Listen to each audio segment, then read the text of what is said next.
Queridos hermanos, os saludo a todos en el amor de Jesucristo.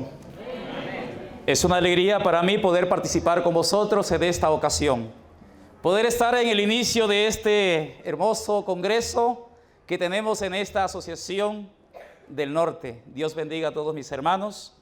Saludo de nuestros hermanos de otras asociaciones y de los campos misioneros de la Unión Mexicana.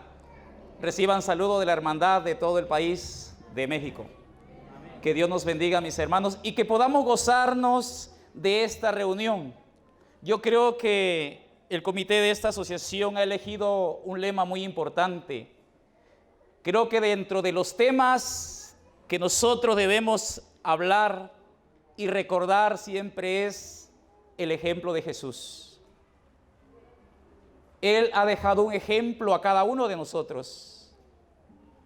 Él es nuestro modelo perfecto. No hay más a quien nosotros podamos ver e imitar, sino al modelo perfecto. Tenemos, yo creo, ante cada uno de nosotros al más santo, al más sublime de todos los ejemplos, a Jesús de Nazaret. Él en su vida, en su ministerio, vino a dejar una enseñanza, cómo debe vivirse la vida de un hijo de Dios. Y por ello, en aquella ocasión, como ya se leyó el texto, Cristo dijo: ejemplo os he dado. Y nosotros tenemos que seguir ese ejemplo. Yo quiero tratar este tema en el ejemplo de Jesús. ¿Cómo trató Jesús a las personas con problemas de salud? El tema que yo quiero compartir en esta ocasión es ejemplo de Jesús en el trato con los enfermos. En esta vida y en este mundo siempre ha habido enfermos. Desde que el pecado vino a la humanidad, vino la enfermedad de diferente índole. Y hoy en este siglo ha incrementado en gran manera. ¿Cómo trataba Jesús a los enfermos? ¿Qué ejemplo ha dejado Él para nosotros? ¿Qué ejemplo tenemos nosotros como hijos de Dios al respecto? Cristo dice: si alguno quiere venir en pos de mí, niéguese a sí mismo, tome su cruz y sígame. Él es un ejemplo para nosotros. Juan, en su primera carta, también escribe y dice: el que dice que está en Él, debe andar como Él anduvo. Así que en base a estos textos, yo quiero que nosotros analicemos cómo andaba Jesús en esta vida, cómo trataba Jesús a las personas enfermas, qué trato les daba Él a esta clase de personas, cómo eran considerados en aquel tiempo, en la época de Jesús, cómo eran considerados los enfermos. Vamos a ver varias cosas en este tema. Hermanos, los 4 evangelios que nosotros conocemos del Nuevo Testamento, Mateo, Marcos, Lucas, Juan, estos evangelios en diversos pasajes de las Escrituras nos hablan en hechos reales, en hechos históricos, la preocupación de Jesús con respecto a los enfermos. Cómo Él se preocupaba y se ocupaba en este tipo de personas. Jesús, como ejemplo quiero mencionar, y ustedes podrán recordar otros. Jesús curó en un día sábado a la suegra de Pedro. Usted recuerda ese hecho histórico, está en los evangelios. Curó también a aquella mujer que padecía flujo de sangre desde hacía 40 años. También curó a aquella hija de la mujer sirofenicia que padecía ataques. Curó a Bartimeo, que era ciego de nacimiento. Jesús curó a aquel criado, el hijo del centurión romano, aquel joven. A los 10 leprosos, cuando iba Jesús camino a Jerusalén, Curó a aquellos también ciegos que pedían limosnas a la salida de la ciudad de Jericó. Curó Jesús a la mujer encorvada en un día sábado. Jesús curó al hombre de la mano seca, al hombre de la mano paralizada. Jesús curó a aquel ciego y mudo. Jesús curó a un joven sordo y tartamudo. Curó a aquel paralítico que se encontraba cerca del estanque de Siloé y a muchísimos enfermos más. La vida de Jesús, queridos hermanos, fue una vida de servicio, fue una vida de entrega, fue una vida en la cual Él se dedicó a servir a Jesús, a servir como ejemplo para nosotros, a dar un servicio a Dios y dejar un ejemplo para sus hijos en esta tierra. Leamos las escrituras en el Evangelio de Lucas capítulo 4. Quiero que consideremos los versículos 38 al 40. El Evangelio de Lucas 4, 38 al 40. La palabra del Señor dice: saliendo de la sinagoga, entró en la casa de Simón. La suegra de Simón estaba con mucha fiebre y le rogaron por ella. Inclinándose sobre ella, conminó a la fiebre y la fiebre la dejó.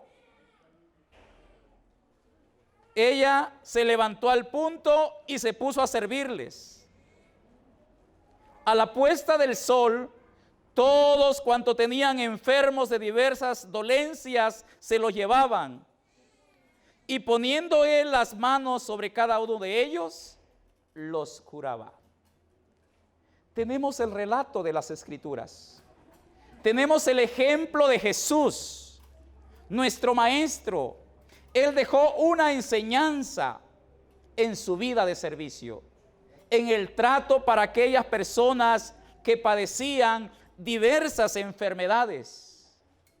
La palabra dice que mucha gente venían a Jesús, muchas familias traían a sus enfermos de diversas enfermedades para que Jesús los curara. Y Él nunca, hermanos, rechazó a una persona que venía ante Él con esa necesidad. Siempre atendió a las necesidades de las personas, como puede atender también nuestras necesidades en este tiempo, porque Jesús es el mismo de ayer, de hoy y de siempre. El amor de Jesús, hermanos, no ha disminuido. Jesús sigue amándonos de igual manera, se sigue preocupando por nosotros y atiende también nuestras necesidades. Pero hay algo que nosotros debemos tomar en cuenta ahora. Hermanos, para que nosotros podamos comprender el verdadero sentido de este servicio de Jesús, para que nosotros podamos entender la verdadera profundidad de esta actitud de Jesús, debemos nosotros situarnos 2000 años atrás e irnos un poquito para que nosotros podamos entender cómo consideraban los israelitas en aquel tiempo, cómo consideraban los judíos en aquel tiempo a una persona cuando estaba enferma.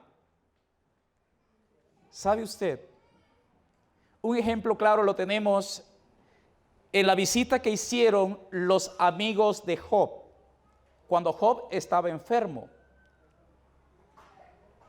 En el libro de Job, capítulo 4, en el versículo 1, la Escritura nos enseña a nosotros la visita de Jesús, más bien de aquellos amigos de Job.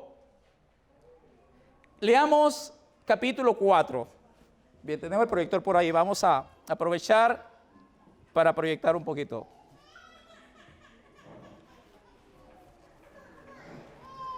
Para que vayamos considerando un poco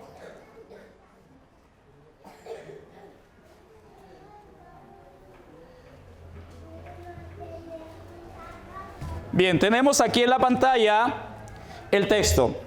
El libro de Job, capítulo 4, versículo 1, la palabra del Señor dice: entonces respondió Elifaz temanita y dijo. Cuando estas personas visitan a Job, hermanos, era amigo de ellos. Pero vea usted ahora el verso 7 y el verso 9 del mismo capítulo y considere usted y analice un poco estas palabras. Dice el verso 7 al 9: recapacita ahora, ¿qué inocente se ha perdido? ¿Y en dónde han sido destruidos los rectos? Como yo he visto, los que harán iniquidad y siembran injuria, la ciegan. Perecen por el aliento de Dios y por el soplo de su ira son consumidos.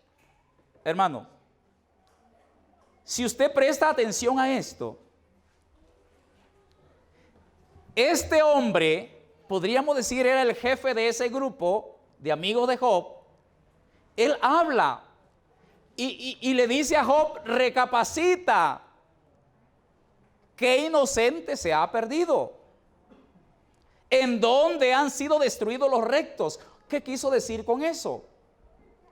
¿Qué estaba dando a entender Elifaz a Job? Él dice: como yo he visto, los que harán iniquidad y siembran injuria, ¿qué? La ciegan, la cosechan. Como diciéndole: tú estás enfermo porque habrás pecado contra Dios.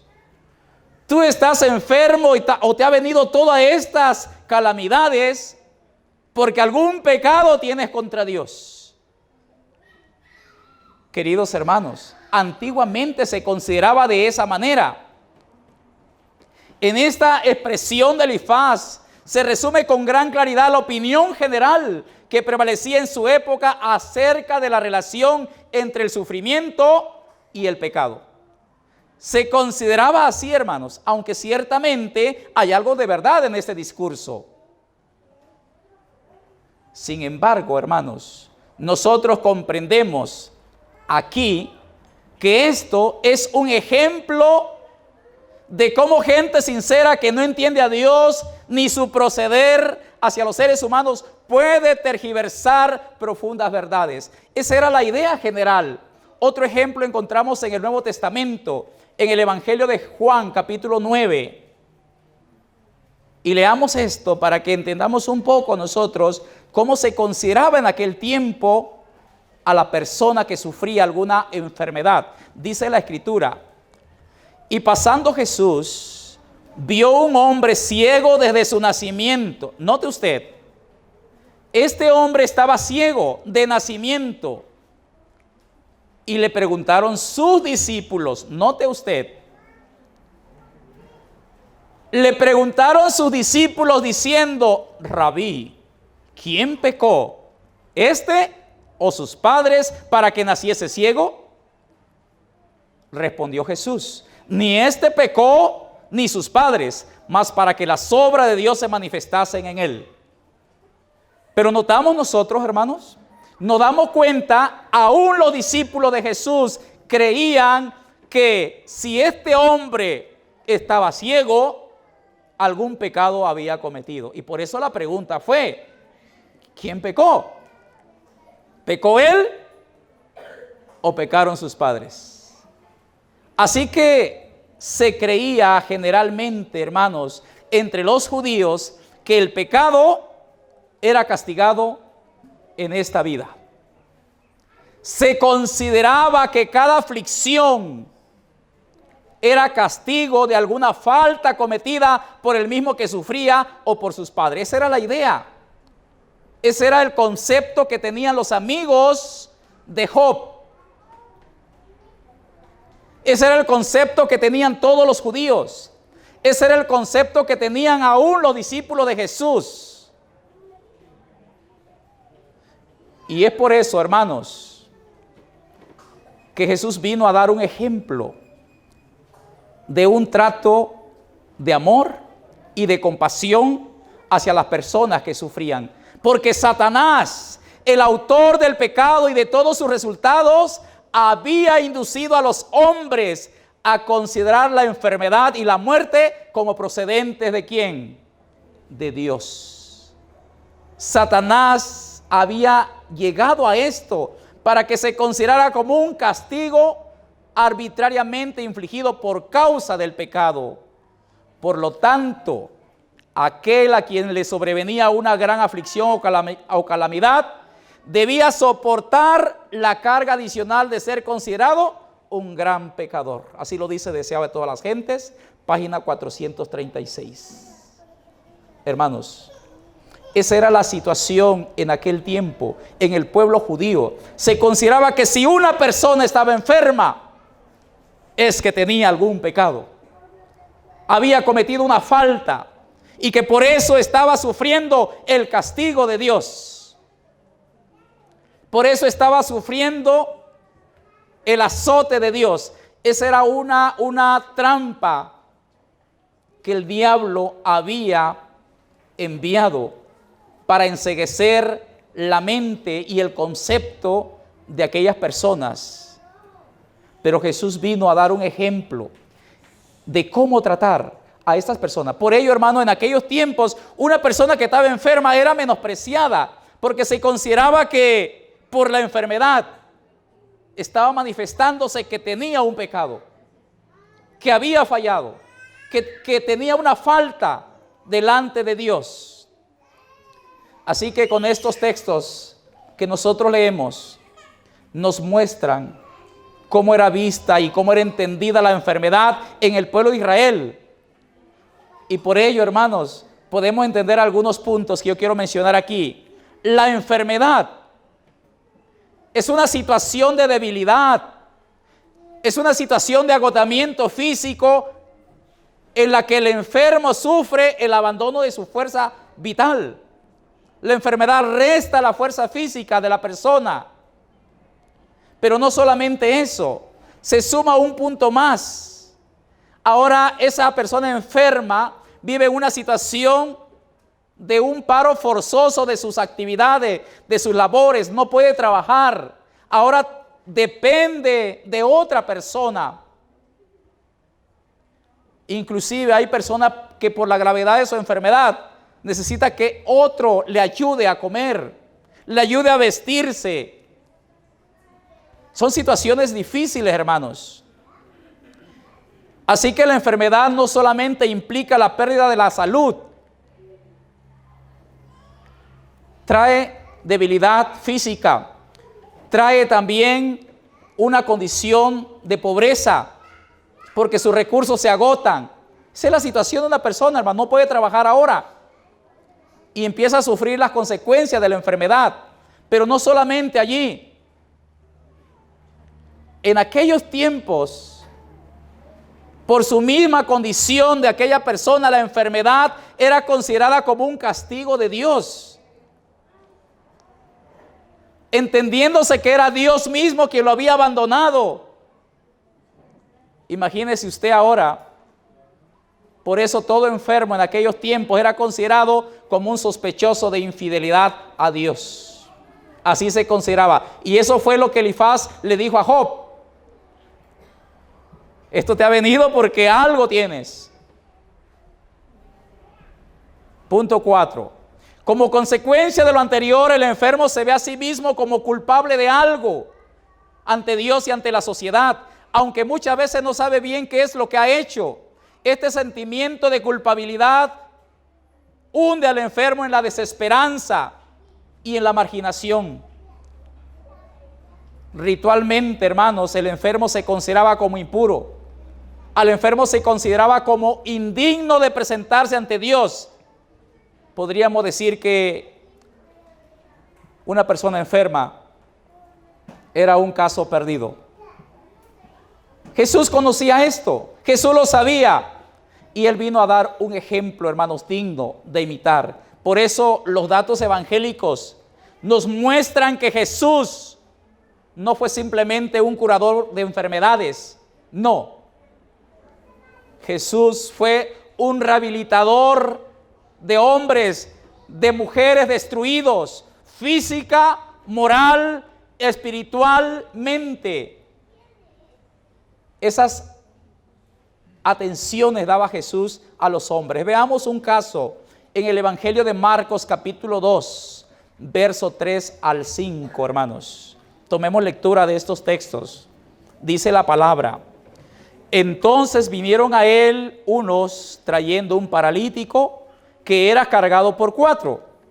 Y como no podían acercarse a él a causa de la multitud, descubrieron el techo de donde estaba y haciendo una abertura bajaron el lecho en que yacía el paralítico. Al ver Jesús la fe de ellos, dijo al paralítico: hijo, tus pecados te son perdonados.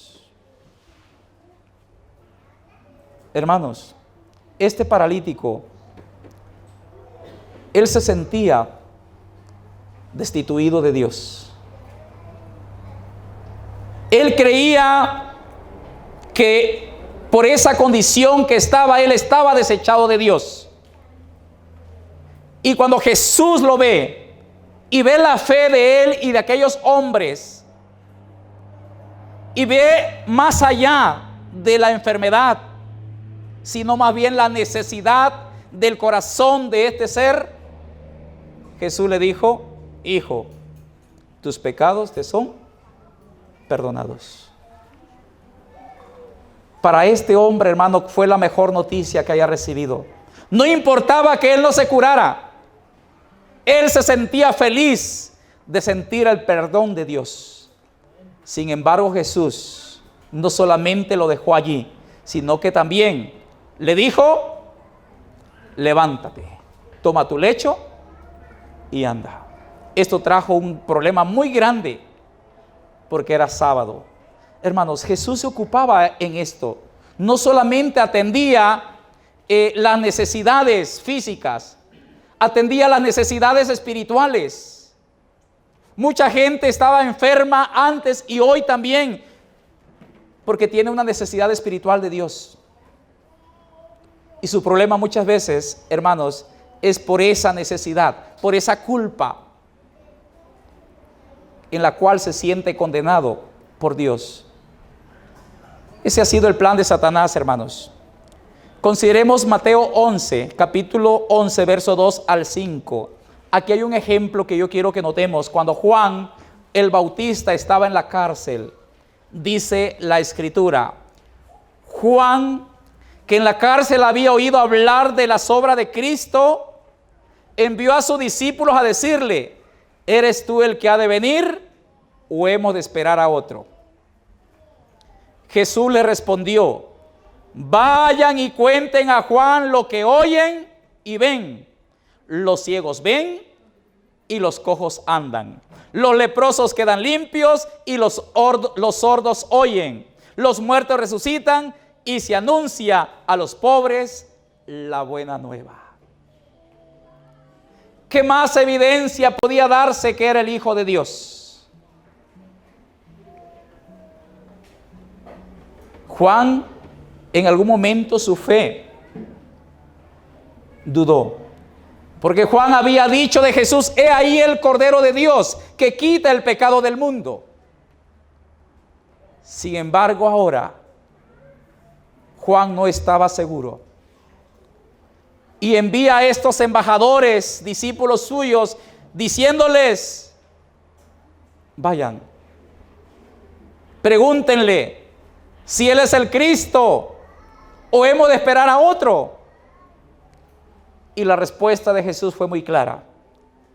Jesús le dijo: vayan y cuéntenle a Juan lo que ustedes oyen. Cuéntenle a Juan lo que ustedes ven. Díganle que los ciegos ven, que los cojos andan, que los leprosos quedan limpios, que los sordos oyen y los muertos resucitan. ¿Qué más evidencia podía ser que Jesús era el Hijo de Dios? Queridos hermanos, Jesús en su ministerio, en su vida, nos ha dejado un ejemplo de amor y de compasión hacia las almas que sufren. Jesús se sentía llamado a acercarse no a los sanos y justos, sino a los enfermos y a los pecadores, para infundirles fe, para infundirles aliento, para infundirles esperanza, pues eso los acogía, los escuchaba y los hacía sentir comprendidos, amados por Dios con gran ternura. Esto les ayudaba a creer de nuevo en la vida, en el perdón de Dios y en la posibilidad de restablecer plenamente sus relaciones con Él y con la sociedad de la que formaban parte. Esa fue la vida de Jesús. Ese es el ejemplo de Jesús, hermanos. Y hoy, en este siglo XXI, nuestro mundo, dice el Ministerio de la Bondad en la página 27, dice: este mundo es un vasto lazareto, pero Cristo vino para sanar a los enfermos y proclamar liberación a los cautivos de Satanás. Él era en sí mismo la salud y la fuerza. Impartía vida a los enfermos, a los afligidos, a los poseídos de los demonios. Ese era el ministerio de Jesús. Ese es el ejemplo de nuestro Maestro. Ese es el ejemplo del modelo perfecto. No rechazaba a ninguno que viniese para recibir su poder sanador. Sabía que aquellos que le pedían ayuda habían atraído la enfermedad sobre sí mismos. Sin embargo, no se negaba a sanarlos, hermanos.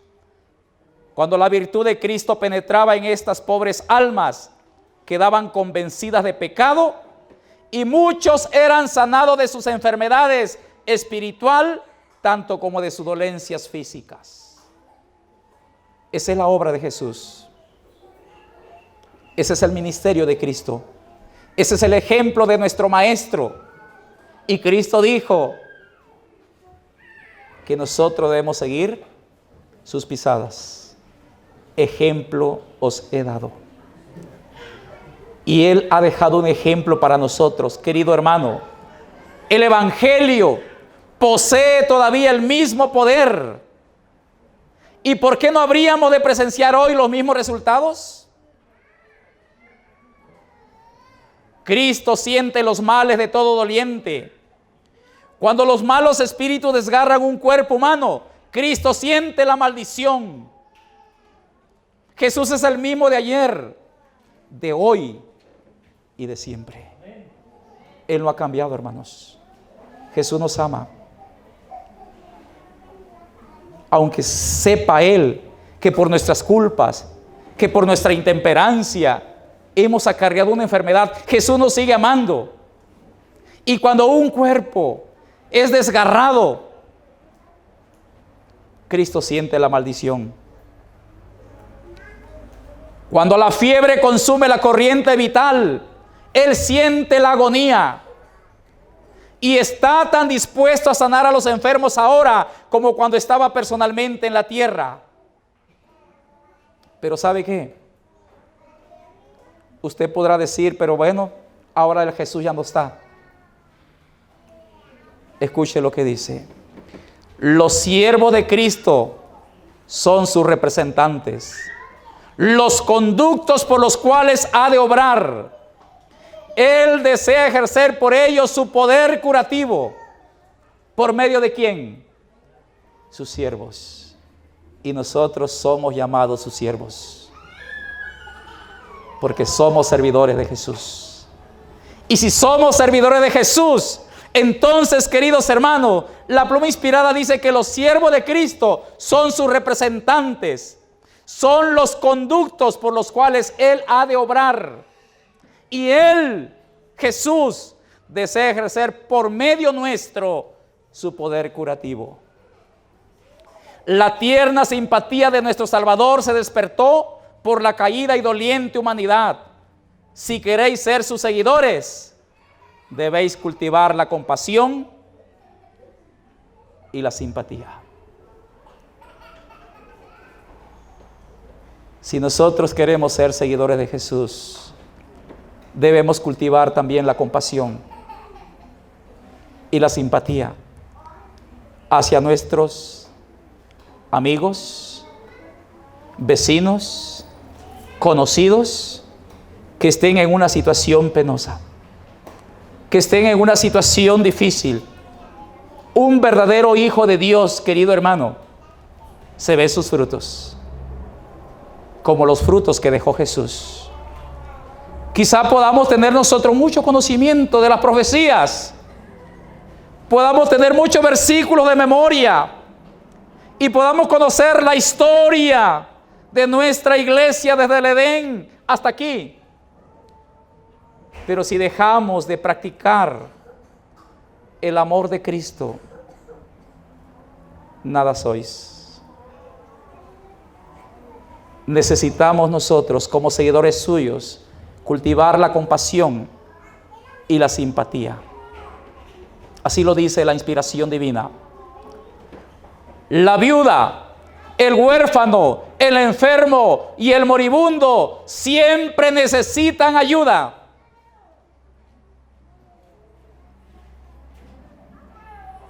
¿Usted conoce a alguna persona enferma, algún vecino? Yo creo que sí.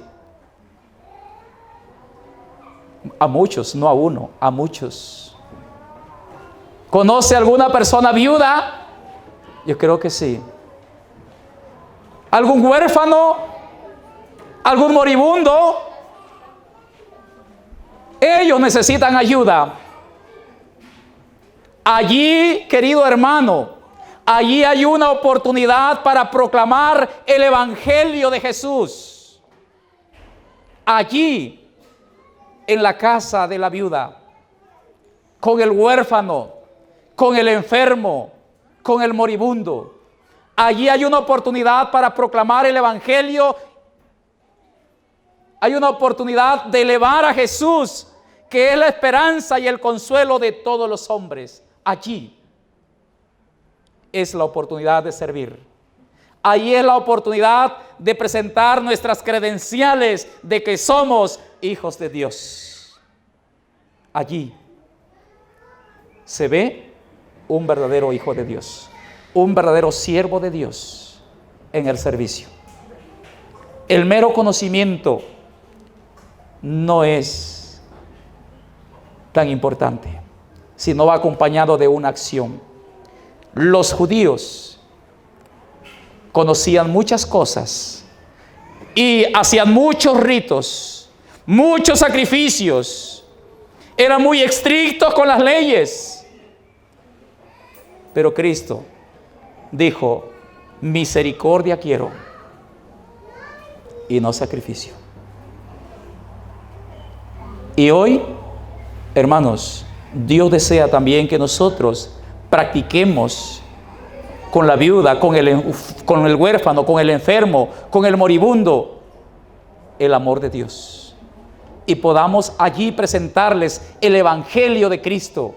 Porque el Evangelio de Cristo es un Evangelio de amor, es un Evangelio de acción, es un Evangelio que se ve, que se siente, que se da a conocer por las obras.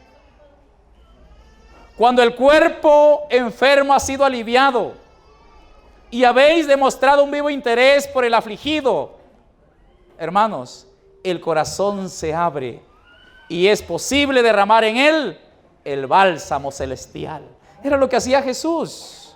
Si usted atiende la necesidad de aquella persona, si usted le visita con amor, si usted se preocupa, le extiende esa mano de auxilio, querido hermano, el corazón de la persona se abre. Y ahora es posible derramar el bálsamo celestial. Era lo que Jesús hacía. Si estáis mirando a Jesús y aprendiendo de su sabiduría y fortaleza y gracia, podréis impartir su consuelo a otros, porque el Consolador está con vosotros. Porque son las obras de Dios, hermanos. Son las obras de Jesús. Es lo que nuestro ejemplo y modelo Jesucristo ha dejado para nosotros. Esa es la credencial que nos identifica. Y si usted recuerda un poquito lo de Mateo 25, aquellos que estarán a su derecha, ¿por qué están a su derecha? Usted recordará esas palabras que Jesús dice: estuve en la cárcel, me visitaste; estuve enfermo, viniste a verme; fui forastero, me diste un lugar; estuve desnudo, me cubriste; tuve hambre, me diste de comer; tuve sed, me diste de beber. Y aquellos dicen: Señor, ¿y cuándo lo que hiciste a mis hermanos pequeñitos, a mí me lo hiciste? Querido hermano, la verdadera piedad se mide por la obra que se hace. La verdadera piedad se mide por la obra que se hace. La profesión no es nada. Y Pablo habla de eso en Corintios. Si no tengo amor, nada soy. La verdadera piedad se mide por la obra que se hace. La profesión no es nada, la posición no es nada. Un carácter como el de Cristo es la evidencia que hemos de mostrar de que Dios ha enviado a su Hijo al mundo. Esa es la evidencia, hermanos. La verdadera evidencia no es el conocimiento, no es la profesión, no es el cargo, no. Es un carácter como el de Cristo. Lea usted estas 13 líneas de este párrafo, si se alcanza a ver aquí. Dice: los que profesan ser cristianos y sin embargo no proceden como lo haría Cristo si estuviera en su lugar, dañan grandemente la causa de Dios. Representan falsamente a su Salvador y están bajo una falsa bandera. ¿Cómo ve? Querido hermano, si nosotros profesamos ser cristianos, pero nuestro proceder no es como lo haría Jesús, estamos dañando grandemente la causa de Dios, porque estamos dando un testimonio falso, porque estamos dejando un concepto equivocado. Porque un verdadero cristiano se identifica no por lo que profesa, no por su posición, sino por su carácter, como el de Jesús. Si es lo contrario, dice la pluma inspirada, representa falsamente a su Salvador y están bajo una falsa bandera. Y yo creo que muchos podemos estar en una falsa bandera. Profesamos ser cristianos, pero nos falta representar el carácter de Cristo. Seguimos leyendo. La religión pura y sin mácula no es un sentimiento, sino la realización de obras de misericordia y amor.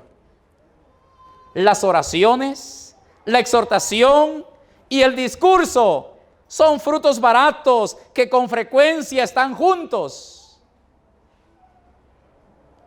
Pero los frutos que se manifiestan en buenas obras, cuidando a los necesitados, los huérfanos, las viudas, son frutos genuinos y crecen naturalmente en un buen árbol. Cristo dijo: el buen árbol por sus frutos se conoce. ¿Sí? El buen árbol por sus frutos se conoce. Puede ser que el fruto o el árbol es un manzano, pero puede que no dé manzanas.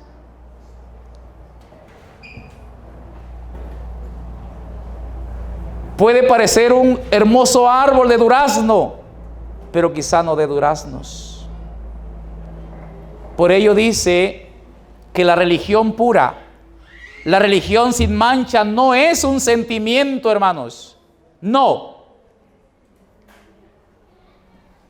Es la realización de obras de misericordia, obras de amor, como las obras de Jesús, nuestro ejemplo. Porque lo demás Lo demás, sea oraciones, exhortación, de un gran discurso que yo pueda darles desde aquí, todo esto, dice el testimonio, son frutos baratos y con frecuencia estos están ¿qué? Juntos. Oración, exhortación y un discurso. Pueden estos ser frutos baratos, pero los frutos que se manifiestan en las buenas obras, cuidando a los necesitados, cuidando a los huérfanos, atendiendo la necesidad de las viudas, estos son frutos verdaderos. Y esos crecen de una manera natural en un buen árbol. En el árbol donde está sembrada la semilla del amor de Cristo en el corazón. Lo demás, hermanos, solamente es como lo que hacía el pueblo judío. Hacía un alarde de profesión, ayunaban, oraban. Pero Jesús le llamó sepulcros blanqueados. Juan le dijo generación de víboras. Yo creo que cada uno de nosotros, querido hermano, estamos invitados por el Señor a seguir el ejemplo de Jesús. En el libro de Santiago 1:27, la Escritura dice que la religión pura y sin mácula delante de Dios, el Padre, es esta. Y aquí lleva las características: visitar a los huérfanos y a las viudas en sus tribulaciones y guardarse sin mancha del mundo. Esa es la religión verdadera. Ese es un verdadero hijo de Dios, aquel que se ocupa en atender las necesidades de su prójimo. Y yo creo que nosotros tenemos en este tiempo, hermanos, muchas oportunidades para demostrar que somos el pueblo de Dios. Que Dios nos bendiga. Amén.